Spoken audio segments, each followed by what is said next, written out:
हम humanity stream से with maths था। तो भाई मम्मी तो रोने लग गई थी। हाय गाइस, कैसे हो आप लोग। और आज है मेरे साथ यश, मेरी ही क्लास में है वो। और मतलब वो आज अपनी स्ट्रेटेजी शेयर करेंगे क्लास 12 की, फिर उन्होंने सीयूटी कैसे करा वो सब। तो चलिए बात शुरू करते हैं। तो यश, सबसे पहले आप अपने आप को इंट्रोड्यूस कर दीजिए हमारी ऑडियंस से। हेलो गाइस, तो मैं यश हूँ। वैसे मैं सुल्तानपुर बॉर्न हूँ, पर मैं रहता लखनऊ में हूँ और करंटली अब एसआरसीसी दिल्ली में इकोनॉमिक ऑनर्स परस्यू कर रहा हूँ फर्स्ट ईयर। ठीक है यश, तो आपकी मतलब कौन सी स्ट्रीम से हो आप। हम ह्यूमैनिटी स्ट्रीम से विद मैथ्स था, तभी इकोनॉमिक ऑनर्स हो भी। मैथ कंपल्सरी है बिकॉज इकोनॉमिक्स के लिए। तो ये आप अपना 11 12 का थोड़ा सा एक्सपीरियंस शेयर कीजिए, और फिर 12th में बोर्ड्स में कैसा करा आपने, और कैसी आपकी स्ट्रेटेजी रही पूरी क्लास 12th में। 11 तो वाज लाइक चिल। 10 का बोर्ड देकर आया तो 11 तो मस्ती में जाता है।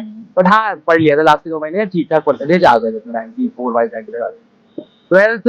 बाकी स्ट्रीम अच्छी गई। मैथ में भाई टीचर इतने बदले हैं ना, लगी हुई थी। मैथ में कुछ नहीं हुआ। मैथ में प्री बोर्ड आया भाई, 80 का पेपर होता था, प्री बोर्ड में आते थे 50, 45, 50 आ रहे थे मुझे तक मैं पास हो जाऊँ मैथ में।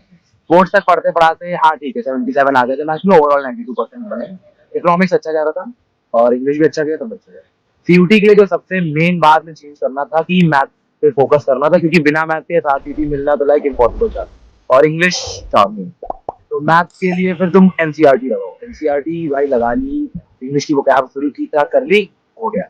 बस यही कहेंगे। और जब मतलब बोर्ड्स आपने बताया कि जैसे मैथ में एक टाइम पे बहुत कम नंबर आए, तो बोर्ड्स में ऐसा डर भी लग रहा था कि नंबर कम रह गए तो क्या होगा, और फिर मतलब आगे क्या होने वाला है, काफी अनसर्टेनिटी रहती है क्योंकि। बोर्ड्स का पेपर तो भाई चला गया था, ऐसा कुछ सोचा नहीं था, क्योंकि सीयूटी के बाद होना है बोर्ड का नंबर आजकल कोई देख भी नहीं रहा। तो बोर्ड ये था कि बस 90 प्लस बनी ना कि इज्जत रह जाए स्कूल में, और कुछ नहीं चाहिए था। हाँ। तो बोर्ड तो वहाँ खत्म हो गया। हाँ बट ये था कि अगर जब बोर्ड का रिजल्ट देखा, क्योंकि बोर्ड का रिजल्ट आया 13 में के आसपास आया, हाँ, 13 को है। पूरा सीयूटी प्रिपरेशन बीत चुकी थी, और फिर मैं देख रहा हूँ मेरे बोर्ड में 77 है मैथ में, तो मुझे डर था कि सीयूटी भी बेकार ना जाए। लकीली सीयूटी सही गया, क्योंकि उस टाइम भाई वो 15 दिन, मेरा स्लॉट 30 जून मई का था लास्ट। तो 15 दिन जो मैं बीता है ना मैथ के डर में कि अगर मैथ नहीं सही गया तो मेरा क्या होगा सीयूटी में, क्योंकि मुझे इकोनॉमिक ऑनर्स के अलावा कोई डिग्री नहीं करनी थी। आती थी तो टॉप प्रेफरेंस था, पर मुझे डर था कि मैथ जैसा मेरा जा रहा है, मुझे नॉर्थ कैंपस भी मिलना मुश्किल लग रहा था। बट सीयूटी ने संभाल लिया है एट द एंड। तो बोर्ड तो भाई बस अच्छा कर लो, क्योंकि एक प्रिपरेशन हो जाती है सीयूटी की, पर अगर नंबर कम भी आ रहे तो कोई दिक्कत नहीं, सीयूटी संभाल जाएगी। ठीक है यस, तो जैसे आपके फिर बोर्ड एग्जाम जब एंड हुए होंगे, उसके बाद आपने जो वो अप्रैल पूरा मिलता है हमें, उसमें सीयूटी की प्रिपरेशन कैसे करी, आपकी क्या स्ट्रेटेजी रही कि आप एसआरसीसी आ गए। भाई मतलब आप एक ट्रैकर बनाओ। जैसे मेरा क्या था कि फर्स्ट अप्रैल कोर्स खत्म हुआ, हिस्ट्री का आखिरी पेपर था, उसके बाद अब शुरू करना सीयूटी। मेरा मेन फोकस था कि मैं पहले तो मैथ्स को करूँ। मैथ्स के सारे कॉन्सेप्ट मैंने रिविजिट किए, एक एक क्वेश्चन सीआरटी के लगा। उसके अलावा पॉलिटिकल मेरा स्ट्रॉन्ग था, मैं पॉलिटिकल बस रिवाइज कर रहा था। इंग्लिश की वोकैबुलरी में डेली कोशिश करता कि कुछ नए वर्ड पढ़ लूँ, याद तो नहीं हो पा रहे थे, पर मैं पढ़ने की कोशिश कर रहा था कि शायद कुछ ग्रास्प है। ये 2 3 था। अप्रैल मैंने ऐसे बिताया, मतलब अराउंड 20 अप्रैल तक ऐसे करी प्रिपरेशन। उसके बाद एक ट्रैकर था कि मैं मॉक वगैरह देने लग गया था। तो आप एक ट्रैकर बना लो कि एक दिन बैठे 5 मॉक दिए, और उन 5 को कैलकुलेट कर लो, आपको पता है कि किस हिसाब से मार्किंग होती है, आउट ऑफ 1000 कैसे नंबर निकलेंगे। निकाल के एक नंबर बना लो कि यार इतना स्कोर बना आज। और एक टारगेट रखो, एसआरसीसी आना है। जैसे इस बार तो कट ऑफ गिर गई कि 907 तक गई थी, और वैसे मेरे टाइम टारगेट मैंने टारगेट किया था कि 1000 मुझे 980 लाना पड़ेगा बॉक्स के अंदर, तब मैं एसआरसीसी पहुंचूंगा। तो मैं उसको ट्रैक करता कि 850 आए, अगले वाले एक हफ्ते बाद फिर मॉक दिया 880 आए, ऐसे करके ट्रैक करते रहो। और एक सिलेबस चार्ट शीट बना के रखो कि इस सब्जेक्ट में इतने चैप्टर, इसका रिवीजन हो गया, इसके चैप्टर वाइज मॉक हुए कि नहीं हुए। वो चीजें जब टिक करते रहो ना सबको प्लानर्स में, तो लगता है कि हाँ यार सिलेबस कवर हो रहा है, और मोटिवेशन मिलता है, कवर होती जाती चीजें। तो अगर कुछ प्लान में मेरा रखो ना तो कंफ्यूज रहता है कि कवर किया था पर कवर हुआ है कि नहीं हुआ है, मेरे मॉक आ रहा है कि नहीं, बहुत कंफ्यूज रहेगा। तो ट्रैक करते रहो। हाँ, तो एक जो मेरे पास बहुत ज्यादा कॉमन डाउट आता है वो ये कि उन्होंने कोई चीज पढ़ी, और पढ़ने के बाद उन्होंने मॉक भी दे दिया, अब उसमें जो मिस्टेक्स हो रही हैं, अब उसके बाद वो रिवीजन कैसे करें उन चीजों का। और मतलब पहले भी रिवीजन करना क्योंकि बहुत जरूरी है, काफी बड़ा सिलेबस है, एंड सब कुछ आपको दिमाग में होना चाहिए, आप तभी आंसर्स को जल्दी जल्दी कर पाओगे। तो वो आपने कैसे करा। भाई मॉक दे दो। जैसे मॉक तुमने किया अराउंड 50 क्वेश्चन दिए, 40 तुम्हारे समझ लो सही है। अब उन 40 में से तुमको ये तो पता हो कि ये इंपॉर्टेंट क्वेश्चन है, तो वो तो एक साइड में तुमने चलो याद की है तुमको, तुमने इंपॉर्टेंट नोट्स में भी लिखे होंगे। और जो 10 क्वेश्चन गलत हुए, मैं क्या करता था जो गलत क्वेश्चन है उसको एक सेपरेट जगह लिखते हुए रहते रहता था। और जैसे आज मैंने 10 क्वेश्चन लिखे, कल मॉक दिया फिर 10 क्वेश्चन आ गए, समझ लो अगले दिन मॉक दिया 3 ही क्वेश्चन थे। ऐसे करके क्वेश्चन बैंक इकट्ठा हो रहा था जो मुझे नहीं आ रहा है, जो कि मैं हर संडे रिवाइज कर रहा था, ताकि वो क्वेश्चन भी कवर अप होते जाए फटाफट। जो आ रहे हैं नोट्स रिवाइज करने ही करने, पर एडिशनली इन क्वेश्चन को तुम सेपरेटली हर वीक के एंड में संडे को एक बार रिवाइज करो, तो उससे तुम्हारे जो चांस होगा कि तुम्हारा क्वेश्चन गलत हो रहा है वो कम होता रहेगा। ओके यश, तो अब हम आते हैं एक पर्टिकुलर सब्जेक्ट वाइज स्ट्रेटेजी पर। तो सबसे पहले अपने सब्जेक्ट बता दो, आपके पास कौन कौन से थे, जैसे आप ह्यूमैनिटीज से हो तो। मैंने 5 सब्जेक्ट लिए थे, मतलब इंग्लिश और मैथ्स तो कंपलसरी था, तो वो तो हो गया। उसके अलावा हिस्ट्री, पॉलिटिकल साइंस, इकोनॉमिक्स। तो सबसे पहले इंग्लिश से स्टार्ट करते हैं। इंग्लिश में यश आपकी क्या स्ट्रेटेजी थी कि कैसे स्कोर लाए आप? भाई इंग्लिश वाज की मैंने सितंबर अक्टूबर से स्टार्ट कर दिया था इंग्लिश। मैं वोकैबुलरी में ऐसे antonym, synonym, one word substitution सब पढ़ रहा था। काफी मैंने ग्रास्प किया, पर हाँ मुझे अराउंड फेब तक आके ही समझ में आया कि ऐसे केवल रीडिंग करने से तो नहीं होगा। मैंने चेंज करके इसको रूट वर्ड मेथड्स पे गया। जो रूट वर्ड मेथड्स आप वर्ड अगर याद कर रहे हो तो याद चाहे कम होंगे वर्ड, पर अगर आपको रूट वर्ड्स की मीनिंग याद हो जाती है और एग्जाम में कोई नया वर्ड दिखता है तो आपको इजी होता है कि आप उन 4 ऑप्शन में से एलिमिनेट करके गेस मार लेते हो कि हाँ ये सही हो सकता है। तो इंग्लिश में ये स्ट्रेटजी बहुत काम आती है, क्योंकि पर्सनली स्कोर मेरा भी अच्छा नहीं आया इंग्लिश में। 250 का था तो 180 आए थे मेरे। लेकिन हाँ ये था, मैं तभी 40 क्वेश्चन में अटेम्प्ट कर लिया था, जबकि उन 40 में से समझ लो अगर 10 ग्रामर के हटा दूं और मेरे जाने पहचाने वर्ड 10 ही थे, 20 तो अननोन वर्ड भी आए थे जो मैंने रूट वर्ड से तुक्के मारे थे, और स्कोर अच्छा आ गया था क्योंकि सही निकले थे तुक्के। और जैसे वो कैब और फिर आरसी के लिए क्या करा था? आरसी तो प्रैक्टिस, क्योंकि आरसी में कोई ऐसा कोई तोप चीज नहीं है कि आपको कुछ समझना है, आप उसकी प्रैक्टिस करते ताकि स्पीड बिल्ड हो। मैं डेली के 2 आरसी लगाता था, मतलब अप्रैल से शुरू किया तो डेली के 2 आरसी लगाओ। स्टार्टिंग में तुम्हें टाइम लग रहा होगा, एक आरसी करने में 10-15 मिनट 20 मिनट लगेगा। करते जाओ, मैं बता रहा हूँ मुश्किल से 8 मिनट लगता है एक आरसी निपटाने में, अगर तुमने रीडिंग स्पीड थोड़ी बढ़िया हो गई कि तुम वन रीड में पूरा समझ ले रहे हो आरसी, और फिर क्वेश्चंस में जा रहे हो, फिर बस तुम्हें एक बार वापस आना पड़ रहा है आरसी पर तुम्हें पता है कि इसका आंसर इस जगह पर होगा कंफर्मेशन के लिए। 8 से 10 मिनट में आराम से तुम सॉल्व करोगे पर आरसी। और जैसे फिर अगर मैथ्स पर आए तो जैसे बोर्ड्स में थोड़ा सा स्कोर जैसा आपका थोड़ा कम रह गया, तो फिर सीयूटी में क्या स्कोर रहा और सीयूटी क्या स्ट्रेटेजी रही? भाई मैं तो बिलीव नहीं करोगे कि बोर्ड वॉज 100 में से 77, मतलब सब मिलाकर, और सीयूटी में 2 क्वेश्चन करते केवल 48 सही थे, 99 परसेंटाइल आई है मैथ के अंदर। ठीक है, हाँ मैथ तो चेंज ये हुआ, मैंने तो पहले पूरी एनसीईआरटी वापस रिविजिट करी सारे कॉन्सेप्ट। मैथ में प्रूविंग क्वेश्चन सीयूटी के छोड़ दो, प्रूविंग तो आएगा नहीं, एमसीक्यू पेपर है बस। और फॉर्मूले याद करने की कोशिश करो कि फॉर्मूले जितना ज्यादा याद रखोगे उतनी जल्दी पेपर सॉल्व होगा। मेरे लिए जो गेम चेंजर आया था कि भाई 14-15 में से शुरू हुआ पेपर। पहली शिफ्ट का पेपर हो, आप रिव्यू तो देखोगे ना, तो रिव्यू ढूंढते हो मुझे एक चैनल मिला शशांक सर का, शशांक सिंह राजपूत के नाम से एक चैनल था भाई। उनकी मैथ तुम पढ़ लो, उन्होंने ब्लैक बुक करवाई, जो भी करवाया मैंने 15 दिन केवल मैथ उनसे पढ़ी है, और उनके पढ़ाए हुए क्वेश्चन मुझे एग्जाम में मिले डिट्टो। मतलब 50 में से 10 के तो मुझे आंसर भी आते हैं, किधर यही आंसर को मुझे सॉल्व भी नहीं करना था। तो वैल्यूज भले चेंज है, पर तुम अगर, क्योंकि उन्होंने इतने शॉर्ट कॉन्सेप्ट बता दिए, ट्रिक्स बता दी कि उसके बाद तुम भाई मैथ्स बहुत इजी थी, अगर उनको फॉलो कर ले रहे हो तो बहुत अच्छा। और भी टीचर्स अच्छे हैं, लेकिन फिर तुम प्रैक्टिस करो और कोशिश करो खुद के शॉर्ट कॉन्सेप्ट्स बना दी। तो हमारे पास एक और टॉपर एसएसआर सर से, क्योंकि मैंने भी उन्हीं से पढ़ा था सारा मैथ, तो मतलब टीचर तो टॉप नॉच है यार वो। फिर अगर हम आए फिर ह्यूमैनिटीज के जो सब्जेक्ट्स हैं, इकोनॉमिक्स, पॉलिटिकल साइंस और हिस्ट्री, उसमें क्या अप्रोच रही? पॉलिटिकल साइंस का देखो एनसीईआरटी, पॉलिटिकल साइंस भी मेरा अच्छा गया था क्योंकि एक ही क्वेश्चन गलत हुआ था। और पॉलिटिकल साइंस मैंने जो देखा कि स्टिक टू एनसीईआरटी रहो, और कोई रिसोर्स पढ़ने की कोई नहीं थी, केवल एनसीईआरटी, लेकिन लाइन बाय लाइन, एक लाइन। जैसे एक राइट विंग लेफ्ट विंग का क्वेश्चन आया था कि ये पार्टी राइट विंग की थी, ये पार्टी लेफ्ट विंग थी, उन्होंने बस उसको ट्विस्ट कर दिया, लेफ्ट विंग वाली पार्टी को राइट विंग में लिख दिया, राइट विंग वाली को लेफ्ट विंग में लिख दिया, और मैं कंफ्यूज हो गया, क्वेश्चन गलत। तो पॉलिटिकल एनसीईआरटी तो ऐसे क्वेश्चन है कि तुम लाइन बाय लाइन पढ़ो, एक डेट्स याद रखो। तो सबसे ज्यादा पॉलिटिकल इंपॉर्टेंट पड़ जाता है कि तुम्हारी जो साइड में टेबल्स मिलती है एनसीईआरटी में ना, एक्स्ट्रा डेट्स वगैरह की, वो जरूर याद रखो, क्योंकि तुम्हें मैच द फॉलोइंग वगैरह में आता है कि ईयू कब फॉर्म हुआ, ओपैक कब बना, वो भाई आ जाता है मैच द फॉलोइंग वगैरह में। डेट तो मस्त है, इसका वो लीडर्स के नेम याद रखो, कौन सी टीटी कब साइन हो रही थी, शॉर्ट फॉर्म आ जाती है कि एबीएम टीटी कौन सी थी और आईपैक वाली टीटी कौन सी थी, ये सब याद रखना बहुत जरूरी है। और उसके अलावा मॉक्स देते रहो बस। पॉलिटिकल में तो मुझे लगता है किसी टीचर की तुम्हें नीड है, अपना पढ़ो, क्योंकि बोर्ड में समझ तो लिया ही होगा तुमने, एनसीईआरटी गो थ्रू करते रहो, मॉक देते रहो, बनता रहेगा बढ़िया। और हिस्ट्री के लिए भी ऐसा ही? हिस्ट्री तो भाई मैंने ऐसा एक्स्ट्रा सब्जेक्ट रखा है, 5वां सब्जेक्ट था, क्योंकि वो मेरा, मैंने उस दिन, मैं बता रहा हिस्ट्री, जिस दिन पेपर था उस दिन सुबह 5 बजे मैं ढाबे बैठ के पढ़ रहा था, 2 घंटा पढ़ के मैं पेपर देने गया था हिस्ट्री। पर हाँ हिस्ट्री के लिए अप्रोच यही रहेगी सेम। हाँ हिस्ट्री थोड़ा टफ इसलिए जाता है क्योंकि इसमें साइड में बॉक्सेस होते हैं उपनिषद वगैरह के, और वो सब वो भी तुम्हें याद करने पड़ जाते हैं, बहुत हिस्ट्री डिटेलिंग करनी पड़ती है। अगर तुम्हारी हिस्ट्री में नॉलेज अच्छी है तो तुम्हारे लिए इजी होगा, अगर तुम्हें इतना पास याद करने में दिक्कत होती है तो हाँ टफ पड़ सकता है। तो उसके लिए बस यही, उसके लिए भी सेम है कि एनसीईआरटी गो थ्रू करो और एक डेट्स याद रखनी पड़ेगी। और मेरे पास जो सबसे ज्यादा डाउट आ रहा है सब्जेक्ट्स का इंग्लिश के बाद, वो है इकोनॉमिक्स, बिकॉज इकोनॉमिक्स में हमारे ये सिलेबस चेंज हो गया था, है ना, आईडी इन्होंने हटा दिया था, माइक्रो ऐड कर दिया था, और इस बार आईडी भी ऐड हो गया है। तो आपकी क्या अप्रोच रही जब हमें 1 मार्च को हमारा नोटिफिकेशन आया कि वो चेंज कर रहे हैं? और इस बार अब जैसे और भी चेंज कर दिया इन्होंने, तो क्या आपकी क्या अप्रोच रही और अब जो बच्चे पेपर दे रहे हैं उनके लिए उनकी क्या स्ट्रेटेजी रहनी चाहिए? भाई इकोनॉमिक्स तो मुझे लग रहा है कि आने वाले सालों में पूरा 11-12 मिला ही देंगे वो लोग। स्टैट्स बचा है वो भी डाल देंगे यार, कितना ही है, क्योंकि आगे इकोनॉमिक्स तो आगे पढ़ना ही है स्टैट तुमको, बिल्कुल। तो वो डाल ही देंगे तुम्हारे तो बल्ले। माइक्रो तो सेम कॉन्सेप्ट, मैंने संदीप गर्ग यूज करी थी, पर हाँ माइक्रो और मैक्रो के एनसीईआरटी जरूर पढ़ना, क्योंकि एनसीईआरटी में कुछ एक तरह से फालतू चीजें लिखी होती है कि बुक्स के बारे में लिख दी और वो सब, क्योंकि बोर्ड नहीं पूछता है। पर सीयूटी को पता नहीं क्या मजा आता है, एनटीए को वो बुक दे देगा कि एडवांस की कौन सी बुक थी, इसकी कौन सी बुक थी, तो वो तुम्हें बहुत अच्छे से याद करोगे। एनसीईआरटी एक बार गो थ्रू कर लो, फिर संदीप गर्ग पढ़ो। संदीप गर्ग में हमेशा एक्सरसाइज के बाद जो पावर बूस्टर वाला सेक्शन होता है वो मत मिस करना, क्योंकि एनटीए उसको भी टेस्ट कर लेता है पावर बूस्टर से ग्राफ अगर, क्योंकि अगर वो तुम पढ़ के आओगे तो दो फायदे हैं। पहला सीयूटी में भी इजी पड़ता है, और जब यहाँ पर आओगे ना एसआर में आते किसी भी कॉलेज में आते इको ऑनर्स अगर कर रहे हो तो कॉन्सेप्ट बहुत इजी समझ में आते हैं, क्योंकि भाई टू बी ऑनेस्ट सीबीएसई ने बहुत इंपॉर्टेंट कॉन्सेप्ट काट दिए हैं। हम लोग भाई देख रहे हैं यहाँ पर, यहाँ आके थोड़ा हमने एक्स्ट्रा पढ़ लिया था सीयूटी के कारण, तो हेल्प हो रही नहीं तो भाई आधे ज्यादा तो ब्लैंक पड़े थे कि सर कहते कि +2 में पढ़ना चाहिए, +2 में पढ़ाया नहीं, यहाँ पे आओ तो सर नहीं पढ़ा रहे, फिर बैठे यूट्यूब पे पढ़ रहे हैं, तो पढ़ के आओ। और ग्राफ से अगर तुम कॉन्सेप्ट समझ रहे हो तो तुम्हें बहुत ईजी होगा, क्योंकि जब क्वेश्चन बनता है ना तुम बस सिंपल एक ग्राफ ड्रॉ कर दो तुम्हें आंसर दिख जाता है। ग्राफ को कनेक्ट करो कॉन्सेप्ट रटने की कोशिश नहीं है।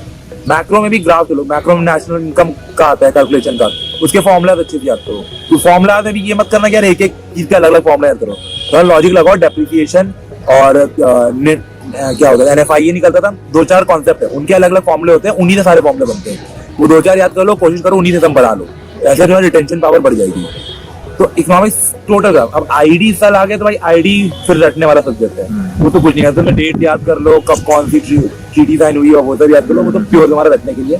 डेटा पे उतना फोकस मत करना, मुझे नहीं लगता कि डेटा आएगा इन द सेंस, क्योंकि एनसीईआरटी पुरानी है, डेटा हर साल बदल रहा है कि चाइना की पॉपुलेशन क्या थी, इसकी पॉपुलेशन रफली फिगर आ रहा था कि हाँ चाइना की ज्यादा है कि इंडिया की ज्यादा है, वो चीज रख लो, कंपैरिजन याद रख लो, पर डेटा स्पेसिफिक मत जाना कि यार क्या पॉवर्टी रेशियो है, क्या है, इतना नहीं आएगा। मेरे ज्यादा इकोनॉमिक्स में तो इस हिसाब से कर लो। बाकी हाँ मेरा पेपर पर्सनली इकोनॉमिक्स में तो यार हो गया था कांड, क्योंकि उन्होंने जंबलिंग दे दी थी। इकोनॉमिक्स मतलब जंबलिंग कौन देता है कि मनी क्रिएशन के सारे स्टेप्स लिख कर देती है उल्टे सीधे, अब कह रहे इसको जंबल वे में इसको लगाओ कैसे कैसे लगता, तो ये तो पागलपंती दिखाता है। तो इकोनॉमिक्स में तुम जितना पढ़ सकते हो कि तुम ग्राफ कर लो, कॉन्सेप्ट क्रिएट कर लो, और जब पीवाईक्यू तो भाई मस्त है, पीवाईक्यू पक्का रिपीट होता है। पॉलिटिकल में भी मैंने देख लिया 25 क्वेश्चन पीवाईक्यू थे, क्योंकि एक एनसीईआरटी इससे बाहर कहाँ तक भाग हो गया, 4 साल हो गया पेपर दिए थे, 3-4 साल से पेपर हो रहा है, बंद है क्वेश्चन और नहीं बन सकते, खत्म। अब इसके बाहर गया तो फिर एनटीए फिर वो सिलेबस से बाहर भाग रहा है। इकोनॉमिक्स में नया बन सकता है, क्योंकि अब पहले इन्होंने माइक्रो इंट्रोड्यूस कर दिया तो नए क्वेश्चन आ गए, इस साल आईडी इंट्रोड्यूस कर रहे हैं, फिर अलग क्वेश्चन बना देंगे, तो हाँ लेकिन पीवाईक्यू लगा लो काफी है, क्योंकि आईडी अभी पिछले साल हटा दिया था, पर उससे पिछले साल रहा था आईडी, उससे पहले 3-4 साल से 2-3 साल हुआ है। तो अगर तुम पीवाईक्यू विजिट कर लोगे तो तुम्हें एक आइडिया मिल जाएगा कि आईडी में क्या आना चाहिए। माइक्रो तो भाई लास्ट ईयर का देख लो, गंदा तो गया था, चलो ठीक है। एनसीईआरटी फोकस जरूर रखना, और अगर कॉमर्स बैकग्राउंड से हो भाई तो एक टिप, अकाउंट्स वगैरह के लिए वो क्या होता है ऑप्शन होता है ना कि कंप्यूटर अकाउंटिंग और वो सब पढ़ लेना। एनटीए कोई भरोसा नहीं, कुछ भी करा था पिछली बार भाई, बहुत सही में भाई। तो यश आपने ये सब बता दिया, ठीक है, बढ़िया। और जब सीयूटी एग्जाम एंड हुआ था, लगभग 2 जून को आखिरी पेपर था शायद, तो उसके बाद जून और जुलाई कैसा बीता, और वो क्या मतलब 4 जुलाई को रिजल्ट आया था, तब आपकी क्या फीलिंग्स थी? और जब 19 जुलाई को कॉलेज एलोकेशन हुआ था, तब जब दिखा आपको स्क्रीन पर कि एसआरसीसी बीए इकोनॉमिक्स ऑनर्स हो गया, तब क्या फीलिंग्स थी आपकी, आपके फैमिली की, वो शेयर कीजिए भाई। मेरा तो पेपर एक तो एकदम लास्ट में था, मेरे सारे फ्रेंड्स का हो गया था अर्ली, मेरा 30th में और 1 जून, तो मैं तो भाई पूरा मई तो मैंने पढ़ने में बीत दिया। आज चलो 1 जून जब पेपर खत्म हुए, 2 महीने हो गए थे यार, बहुत बोर हो चुके, नानी के चला गया मैं तो 15 दिन के लिए, 15-20 दिन नानी वानी के रहा। फोन खरीदा पहले तो नया, तो त्याग कर रखा था हम लोगों ने यार, इंस्टा वगैरह था बंद, नया फोन भी नहीं खरीदा था, और अपना पहली बार पर्सनल फोन खरीदा, मजे किए। तो जून तो निकल गया। हाँ घर वाले कह रहे थे थोड़ा पढ़ लो, क्योंकि मैंने लोकल कॉलेज भी लखनऊ के बाहर रखे थे, मैंने पढ़ा कुछ नहीं। फिर जब आता है वो सारे आंसर स्क्रिप्ट आती है, तो मैंने देखा था मेरा रॉस को उस टाइम बना था कुछ 891। भाई एसआरसीसी की उम्मीद तो 950 प्लस रखी थी, 891 में तो आई कुछ। मुझे तो नॉर्थ कैंपस में डर लग रहा था कि नॉर्थ कैंपस मिलेगा कि नहीं मिलेगा। मैंने 2-4 वो भी भरे थे कि वो रीचेकिंग के लिए क्वेश्चन, कि मतलब एनटीए इतनी गलती करता है भाई इकोनॉमिक्स के क्वेश्चन में। सेम एनसीईआरटी ने डिट्टो लाइन लिखी हुई है, मैंने वही ऑप्शन मार्क किया, पर एनटीए ने गलत। मैं उसके लिए पैसे भरे तो सही करा लेंगे, मैंने तो पैसे तो भाई बहुत जा रहे हैं, तो क्या कहो, स्कैम कहो, करप्शन कहो, जो कहो, कुछ नहीं कह सकते, उसके लिए करना पड़ता है। पर एट द एंड जब रिजल्ट आता है 4 जुलाई, नॉर्मलाइजेशन का जो भाई लगा है जब्बा कि 863 मतलब 91, मैंने अच्छा करवा के 899 तक पहुंचा, गिरा कर 863 पहुंचा दिया एनटीए ने मुझको। तो मैं तो भाई धक्का कि अब तो ऐसा मैंने ईडब्ल्यूएस लगवा रखा था, पर मुझे था कि 863 तो भाई ईडब्ल्यूएस हमेशा कह रहा था कि जब 800 में से निकलती तो 760 नॉर्मल जनरल गई, क्या कहते हैं 55 या 750 गई ईडब्ल्यूएस को टॉप। तो मैं कहा 863 तो कहाँ ही पहुंचने वाला है। पर आप इस बार चेंजेस ये कह सकते हो कि ऑप्शनल के क्वेश्चन की पहले बच्चों का था कि 50 में तो 40 करने थे, तो जो नहीं आता वो दिक्कत नहीं कर रहा था, पर अब क्या था कि सब करने हैं। तो या तो आप छोड़ रहे हो तो पूरे 5 जा रहे हैं, और अगर आप गलत भी कर रहे हो तो 6 चले जा रहे हैं। तो इस कारण से काफी स्कोर डाउन हुए कि जनरल की कट ऑफ 907 तक गिर गई और ईडब्ल्यूएस की कट ऑफ फर्स्ट राउंड में तो गिर के 824 तक चली। तो मेरा खैर क्लैरिफाई हो गया। लेकिन आज जब आया रिजल्ट 19 को, भाई 5 बजे रिजल्ट आने वाला था, मैंने क्या करा था, मैं बैठा हुआ था, मैं अपने दोस्त का फॉर्म भरा था एलयू का, लखनऊ यूनिवर्सिटी का फॉर्म भरा था, मम्मी पीछे चिल्ला रही कंप्यूटर पे, खोल ले तेरा रिजल्ट आ गया होगा, तेरा रिजल्ट आ गया होगा, खोल ले। मैं खोल ले रहा हूँ, सर्वर ही नहीं चलेगा, जानते हो इंडिया का सर्वर क्रैश करना ही करना है। मैंने बोला मेरे दोस्तों को कॉल करना कि भाई मेरा नहीं हुआ, भाई मेरा नहीं हुआ, मम्मी मुझसे चिल्ला रही तू भी देख ले, तू भी देख। 5:30 मैंने अराउंड खोला, नहीं खोला, क्रैश कर दिया, 2-4 बार लोड किया, खुल गया। एसआरटीसी लिख के आ गया, भाई तू, मेरा तो कुछ रिएक्शन नहीं था, मैं बस देख रहा था स्क्रीन को, हो गया ठीक है। पर मम्मी और पापा भाई खुश थे यार, उनके लिए तो था कि कुछ मिल जाए, अच्छा कॉलेज मिल जाए बढ़िया। तो उनका तो भाई मम्मी तो रोने लग गई थी तो मम्मी का चला था। पर हाँ मैं ये कहूंगा कि ईडब्ल्यूएस ने हेल्प कर दी, नहीं तो जनरल कैटेगरी तो होना बहुत मुश्किल था। सेकंड थर्ड राउंड एसआरसीसी में तुम आने की सोच रहे हो, तुम सोचो कि फर्स्ट राउंड नहीं क्लियर हुआ, सेकंड थर्ड राउंड में आ जाएगा, तुम बहुत किस्मत वाले होगे बेटा, तभी आएगा। क्योंकि एसआरसीसी की सीट कोई नहीं छोड़ रहा कि तुम सेकंड थर्ड राउंड क्वालिफाई कर जाओगे, क्योंकि फर्स्ट राउंड पूरा भर जाता है, सेकंड या थर्ड राउंड अपना आए एक दो दोस्त आए हमारे, तो बस 2-4 सीटें खाली मिलती हैं। बहुत पॉइंट्स में डिफरेंस तो क्या 907 का फर्स्ट राउंड में कट ऑफ गई, सेकंड राउंड की 906 जाएगी। हाँ। तो ये तो कट ऑफ में डिफरेंस नहीं है ना, और सीटें भी नहीं खाली होती, 2 या 4 सीटें खाली होती बस। बहुत कमी होता है कि एसआरसीसी छोड़ देता है। अगर कोई जैसे पार्शियल ड्रॉप लेते हैं, तो अपना एक दोस्त है दिप्तेश, उसको जेई का दे रहा है पर वो इसने ले रखा है एसआरसीसी। ऐसे कोई होते हैं ना कि जो कोई और कॉलेज चलेगा तभी छोड़ते हैं, एसआरसीसी तो कोई नहीं छोड़ता।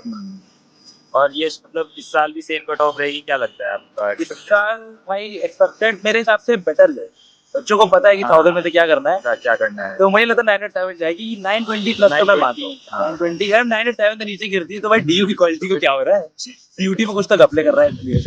900 से नीचे एसआरसीसी मिल रहा है तो भाई टू बी ऑनेस्ट वैल्यू गिर रही है, फिर तो नहीं गिर ये फिर कह सकते हैं पेपर भी अगर हार्ड हो गया, पेपर का अगर लेवल पे ही रहता है तो फिर नॉर्मलाइजेशन है ना, अगर पेपर हार्ड आता तो नॉर्मलाइजेशन। पर पता नहीं इस बार पिछली बार उन्होंने क्या नॉर्मलाइजेशन किया भाई, जो हमारे दोस्त ऑल इंडिया 6 वगैरह उनके नॉर्मलाइजेशन में बढ़े हैं नंबर, जबकि उनके ऑलरेडी इतने नंबर थे, हम जैसों के कम थे और कम कर दिए उन्होंने, पता नहीं कैसे नॉर्मलाइजेशन कर रहे थे वो लोग। तो सीयूटी के लिए भाई टिप्स यही है, पढ़ाई तो अच्छे से करो ही करो, उसके अलावा अगर कोई सर्टिफिकेट कोई कोटा कुछ मिलता है लगा लो, ठीक है, बहुत बेनिफिट मिलता है। कोई गाली दे रहा है, दे रहे तो कोई फर्क नहीं पड़ता, जो सरकार तुम्हें अपॉर्चुनिटी दे रही तुम ग्रास करके रखो, क्योंकि एडमिशन मिलने के बाद कोई नहीं पूछता है, खत्म, किस तरीके से सब भूल जाते हैं भाई। और बोर्ड में कम नंबर आए, रिजल्ट कम आए, कोई टेंशन नहीं है, कुछ नहीं। अगर कोई कोटा रिजर्वेशन ईडब्ल्यूएस वगैरह का मैंने किया था कुछ हो, तो भाई से बोल देना, भाई मुझसे कनेक्ट करा देगा, मैं बता दूंगा ईडब्ल्यूएस वगैरह की हो, ठीक, अभी प्रिपरेशन करते रहो, बढ़िया बनता रहेगा चीजें। तो यश अब हमें लगभग 1 साल होने को आया, आखिरी 45 दिन बचे हैं सेमेस्टर के भी, तो अभी तक का एक्सपीरियंस क्या लग रहा है एसआरसीसी में आके? भाई ऐसा एक्सपीरियंस तो क्या कहेंगे, बढ़िया है, कॉलेज लाइफ तो बढ़िया चल रही है। हाँ बहुत मैं कहूँगा ओवर हाइप्ड क्या था कि जिस हिसाब से बोला जाता है आके भाई बहुत रील्स है कि तुम आओगे यार या पढ़ना, अदर कॉलेजेस में जाओगे ना वहाँ टीचर्स हवा में पढ़ा देते हैं, यहाँ के टीचर सीरियस है, बहुत इक्के दुक्के मिल जाते तो हो जाता है, है वो भी सोच। मेन कोर में टीचर सीरियस है, वो पढ़ा रहे हैं, उनको सिलेबस खत्म करना है। तुम ये मत सोचना कि आके यार कॉलेज लाइफ में क्लास नहीं करेंगे कुछ नहीं, 75 का क्राइटेरिया लगता है यहाँ पर, और नंबर अटेंडेंस के फुल चाहिए तो 85 लानी पड़ेगी अटेंडेंस, ठीक है। तो आनी है, क्लासेस अटेंड करनी है, टीचर एक्स्ट्रा क्लास भी लेंगे, और एक्स्ट्रा क्लास की अटेंडेंस ना भी दे, ऐसे भी अच्छे टीचर थे हमारे, तो लेकिन पढ़ना पड़ता है, नहीं तो फिर एग्जाम में चला जाएगा घंटा रात, कब टेस्ट हो रहा है, कब सरप्राइज टेस्ट हो रहा है, हमें भी नहीं पता चलता है, बस टेस्ट देते हो। तो पढ़ाई अच्छी होती है, तो इस टाइप की तुम्हें हो सकता है हेक्टिक लगे, ये अलग चीज हो सकता है, बट वैसे सीखने को बहुत मिलता है भाई कि करियर है आओ तो। हाँ लोग बाहर के लोग कहते हैं कि एसआरसीसी में आओ, बस जीपीए की बात हो रही है, प्लेसमेंट की बात हो रही है, और कोई बात नहीं करता। अब करियर उससे बन रहा है यार, उसके अलावा क्या बात करेंगे, मस्ती भी चलती है। अभी हम लोग के देखो भी पूरा मंथ चल रहा है मार्च तक, फिर सोसाइटी इवेंट 8 मार्च तक छुट्टी थी होली की, 9 मार्च सोसाइटी इवेंट शुरू हुए, हमारी सोसाइटी का हुआ, सब हुआ बढ़िया, इवेंट चल रहे हैं अभी। परसों से क्रॉसरोड 19-20 क्रॉसरोड आ रहा है, आप जानते हो क्रॉसरोड लास्ट ईयर क्या हुआ था यार, इस साल का देख के बताएंगे, रिव्यू डालेंगे उसका भी क्रॉसरोड का। तो अब ये पूरा मंथ मजे भी जा रहे हैं, लेकिन साथ में टेस्ट भी चल रहे हैं, तो पढ़ाई भी करनी है। अप्रैल के बाद नए पेपर आ रहे हैं, अभी एक सेमेस्टर बीता है, रिजल्ट में क्या हुआ है तो बताने की जरूरत है नहीं, कहीं कहीं बहुत बेकार गया, किसी किसी के बहुत अच्छे भी गए हैं। एक्सपीरियंस बहुत अच्छा है, आओ सीखने को बहुत कुछ मिलता है भाई। और करियर प्रॉस्पेक्ट अच्छा है, पर तभी मिलेगा करियर प्रॉस्पेक्ट अगर तुम सीधे हो। ये मत सोचना कि बस एसआरसीसी में आ गए बंटाधार, एसआरसीसी आने वाली बहुत मेहनत। तो यश, आप मेरे उस पर इंटरव्यू पर आए, पॉडकास्ट पर आए, अपना टाइम निकाला, उसके लिए बहुत बहुत थैंक यू। आपने बहुत इम्पोर्टेंट इनसाइट्स शेयर करी मेरी ऑडियंस के साथ, उसके लिए भी थैंक यू। और आगे फिर कभी बात करेंगे। अरे जरूर। बिल्कुल, है ना? बिल्कुल। तो गाइज, आपको ये वीडियो कैसा लगा कमेंट में जरूर बताना, वीडियो को लाइक जरूर करना, चैनल सब्सक्राइब कर देना। बाकी मिलते हैं अगली वीडियो में। जय हिंद। जय भारत।